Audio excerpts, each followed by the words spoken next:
now that the strawberries are done, we're ready to assemble. We have our meringue shell, we have our strawberries ready to go, and we have our whipped cream. So now we're going to start spreading. I usually just use a spoon and I fill until it hits the brim.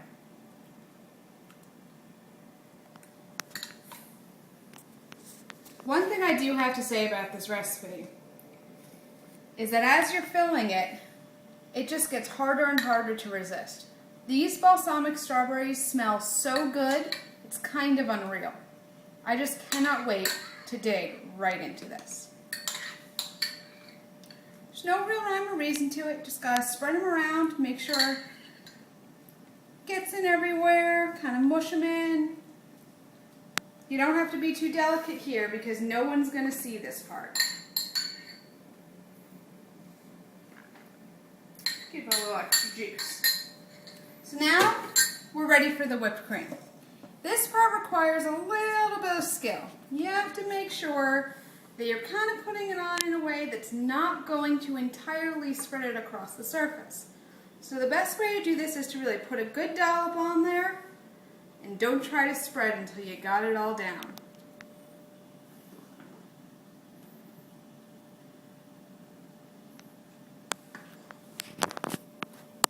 If I tried to spread it right now, I'd wind up with strawberry goo. So I just want to kind of pat it and move it and not get too delicate just yet.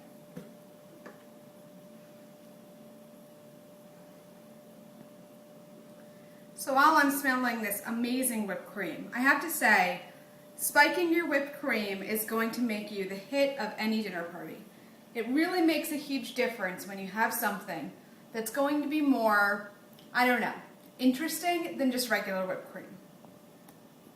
So now we've got a good amount on there. We can kind of get it moving around. It's never going to be artistic. This isn't a recipe that thrives on beauty, trust me. It's all about the flavor. I've just hidden all the goodies, so here's a tip. Make sure you have some chocolate-covered strawberries ready to go. If you don't know how to cover strawberries with chocolate, I'll cover that in another blog. But this is how you want to do it. Just want to lay them down really nicely on the sides. It really shows the person that's eating this that there's a little secret hidden inside under that layer of whipped cream.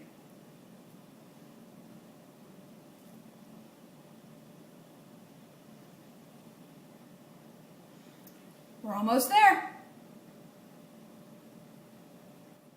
Now I'm ready to do my chocolate drizzle. The key to this is to getting some good warm melted chocolate. You can use double burner, but frankly, I think the microwave works even better. So now what you do is as you fill a plastic bag, you want to squeeze it down to the tip, and then you want to snip it. I do this over a plate on the side of where I'm going to go, and then I do some practices and see how it's drizzling. Alrighty. Getting a little bit of control. Now you want to go to town. You just want to start drizzling across.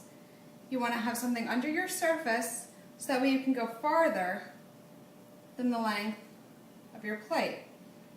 As you're doing it, you got to make sure you control the flow with an even hand. This is one of the things I am absolutely worst at, but it seems like for this video, luck is on my side. There you go. Now you let this harden for a few minutes so you can stick it in the fridge, and then you're going to be ready to slice. Can't wait.